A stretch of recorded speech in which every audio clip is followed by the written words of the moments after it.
I'm going to do a video on a barrel stove. I'm not going to show you how to build a barrel stove. There's lots of videos for that. I just wanted to show you how I built mine. And I have many upgrades. One of them is the metal ready rod put between the legs. And you do that just so if the barrel were to get really hot and start to warp, the legs are together and won't possibly buckle and your stove fall over. And there are holes in this kit. I just drilled them out a little bit bigger because I had this size rod. I did nut it on both sides and both ends. That's first upgrade. Then inside, sorry about all the movement. Then inside, you see I have a flap, and I put that there, sorry again, to keep the smoke from coming back when it's maybe not lit as well as it could be, and it is just on little ringlets here. And this piece above is screwed to the two bolts here. And up inside, I'm not sure you can see that just yet, up inside I have a flue damper, and so that brings the smoke and gases towards the front from the back of the stove, and that helps heat up the front of the stove instead of just going straight up the chimney. So that's number 3 upgrade.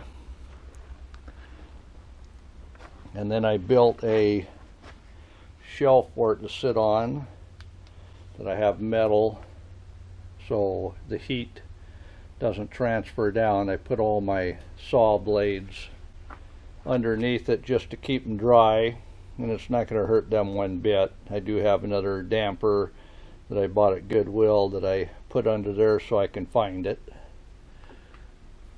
Then I made a barrel stove oven from a 100-pound Freon canister, and it's just a barrel. This is a stock pot and an inexpensive one I found at Goodwill, and I made a hinge to fit the lid.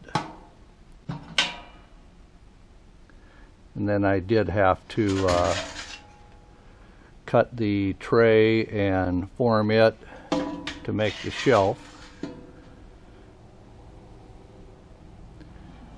And then this is one of those IKEA wrenches. It holds it closed. It is nylock on the back of there. This doesn't get so hot that it'll hurt that nylock. And it is adjustable. So inside the chimney pipe, which is 3 foot, it is cut out of the face of it and then going back in. So this is another flue lever here to make the heat go around inside the barrel and then back up. So it is like a double barrel stove. It's just I'm using it as an oven. So that's straight up is open flue, and either when I tip it back it just binds a little bit and I can control the heat a little better. So but if the oven is too hot, I can control it there.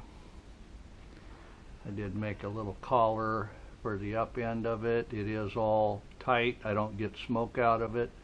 That's just added protection to keep any debris off of it that might catch fire as well. And then we've got our DIY ladder shelf. That's just an old ladder that lost its legs and its feet.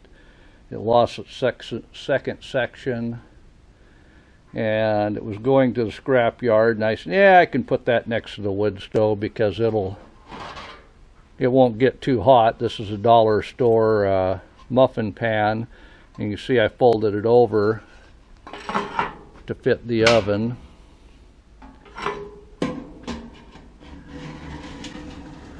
So you see it just fits inside there, and it makes wonderful muffins.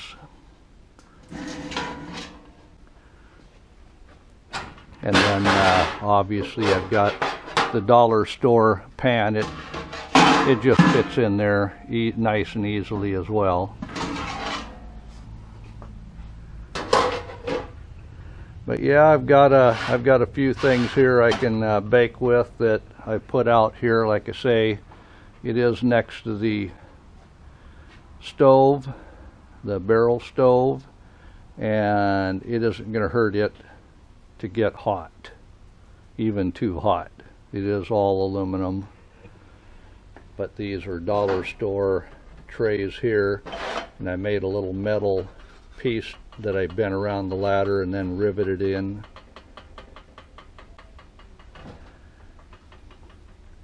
It works well. I'll get this lit up and show you what it looks like when it's burning though. So I got a little teepee fire started there, and you can see the smoke is able to get up and through that. That is a washing machine drum to a front load that's been bent along the edges, and just because of the perforations in it, it's going to let smoke up anyway. But we're getting the fire lit off here. I just wanted to show you how that diverter works. We can drop down the screen here now, and that should prevent any of the smoke from coming out as it lights, or if it was a smoldering fire and you open it up, put more wood in, we shouldn't get a big puff of smoke out the front, and then as you push the log in, that'll move out of the way as well. Working well.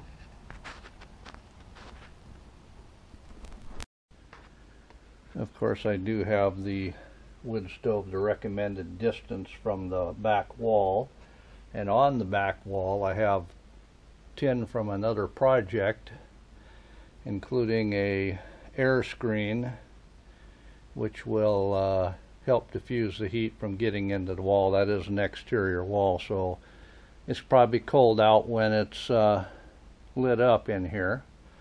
And it does go up, and it goes out the fiberglass panel up there. You can see it is cut out, and then that metal does hold the can, and that's a Christmas can that I made a chimney jack out of. And that does work well. I did have to take an old piece of pipe and add it on just because I didn't make the box as tall as I was going to, but that's alright. I had a piece. I just gotta sand it and spray paint it. You see the screws in it, so it is held together. We'll go outside and look at the outside piece. So that is the outside piece. This is an old pole building built back in the 80s, and you do see a metal bracket there holding the, and that is screwed to the pipe as well, holding the pipe from tipping or falling or anything else. And you see a little bit of smoke coming up that stack there, and nothing is touching the old fiberglass panel. Like I say, that is an old Christmas tin that I turned into a chimney jack.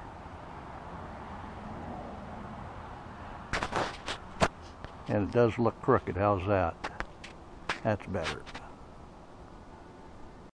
One other thing I did do, I bent this clasp that holds it closed so it can hold it open a little bit, or you can push it all the way closed and drop it all the way down and it will stay down. This is not an airtight with a gasket, so it's meant to be outdoors, or I have it in my pole building shop. It's just to take the chill off when I'm working out here in the winter. Let's take a look at that fire there. Oh yeah, that fire's going good. And we'll get a stick here to open up that. And you see it is bringing the flame towards the front of the stove, so the hot gases don't just go straight up the chimney.